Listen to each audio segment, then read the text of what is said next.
guys, what's going on? It's Wednesday afternoon. It is the 22nd of September. Deer season's been in a little while. I still don't have my bow back. What I decided to do this afternoon was over here on a piece of private. I have some permission to hunt, and actually learning some things about the property that I wish I would have known last year when all of this was still timbered. And one of the things that I've learned is that running right down through here is a massive irrigation ditch. And these deer are actually using that irrigation ditch to funnel in and out now. And they're actually using it to get to the sweet potatoes that are right over there. And so I really quickly found a really nice group of trails, not just a trail, a group of trails that come together. So I'm gonna hop back down into this irrigation ditch and see if we can find something else. Found a rub in that same little area, so I'll hop back down in here and see what happens.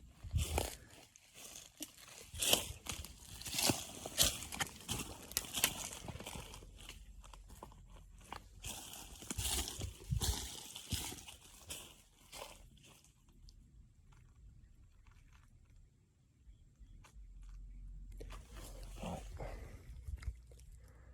don't know if you can see that. That's a funnel. Got an old historical rub right here. So I'm gonna mark all this on Onyx. That way I know.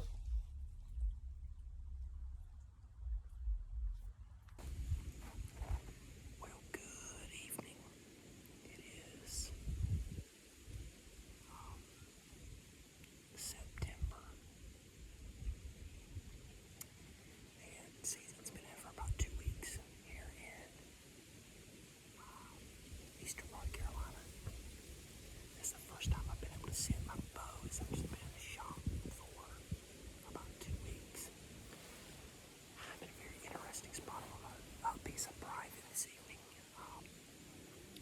And back in the spring, they actually did some thinning of the woods on this particular property.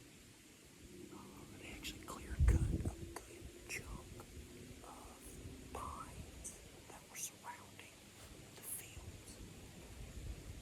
Well, they created this point. Well, in the middle of that point, there's a massive drainage ditch. And I'll show you in just a minute. And I came in here on Wednesday, which was yesterday evening, and just looked. Found a bunch of lumps, some scrapes, massive trails coming in and out of this ditch. I believe they're making their way to the sweet potatoes that are out in the field. Right now, feel really good about tonight. Really good. We don't have an absolutely amazing wind, but we have a decent wind. Because what I can tell is these deer are actually coming in out of the old cut down behind me. You can probably see it here.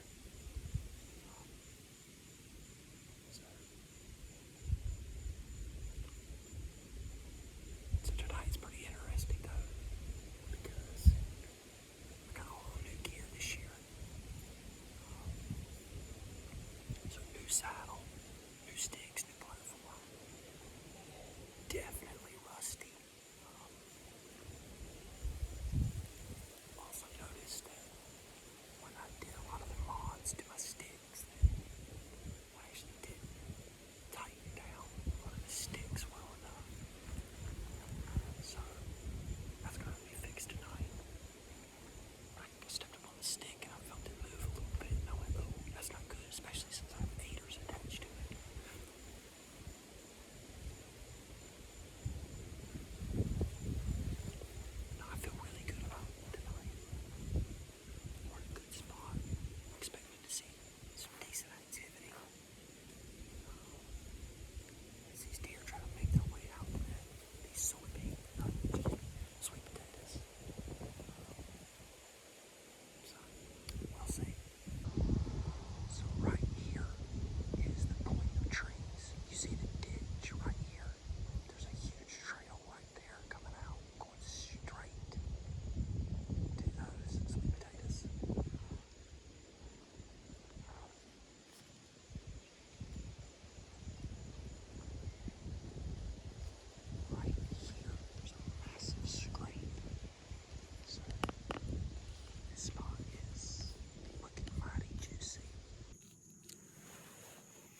Just wanted to give you a little update. It's the next morning, so it's Friday morning.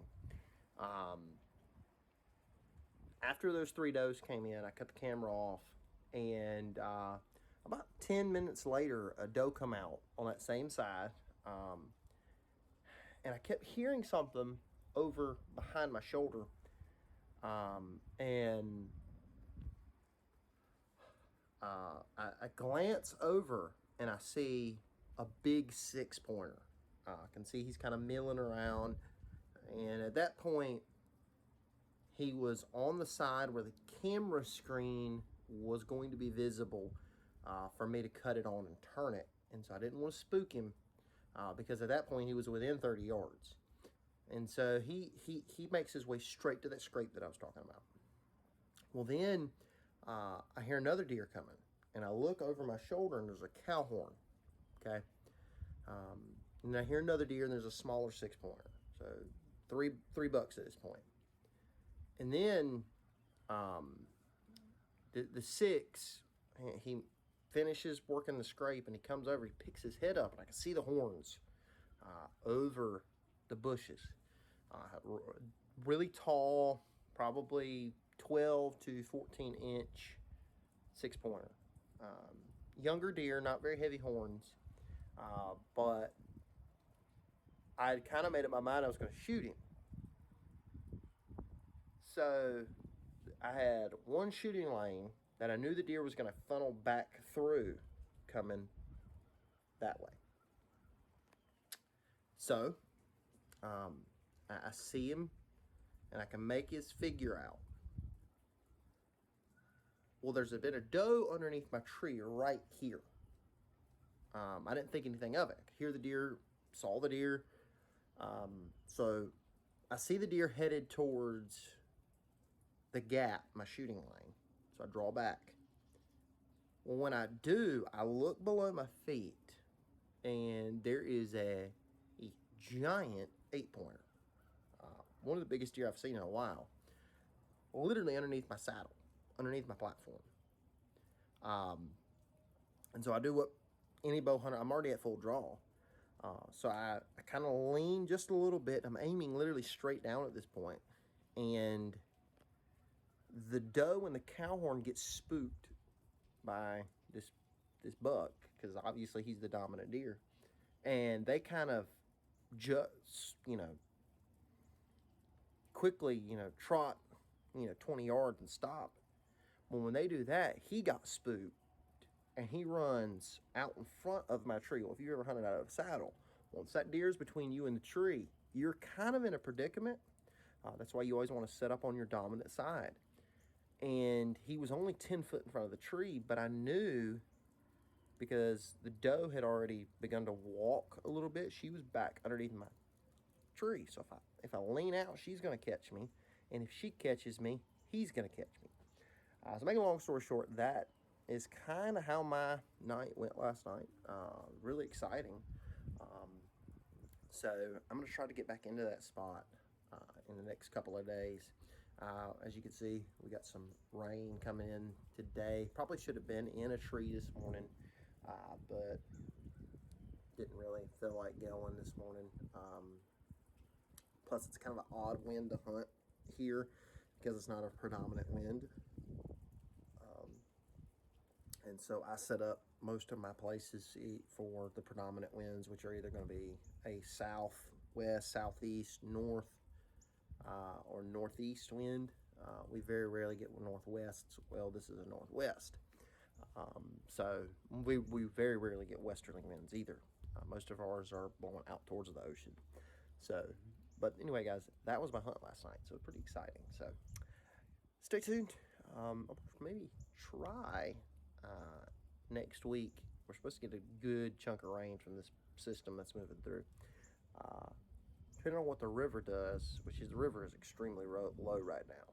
I may try to get over to some of the public land and check some areas, because they're laying down scrapes right now really heavily. So anyway, guys, thanks for tuning in. Really exciting hunt. Wish I could have filmed it for you guys, but that's what happens when you are new to filming. So anyway, guys, thanks for checking out the Southern Saddle Hunter. New name. But that kind of really describes me. I'm a saddle hunter, and I'm in the South, so the Southern saddle hunter. Anyway, catch you guys later.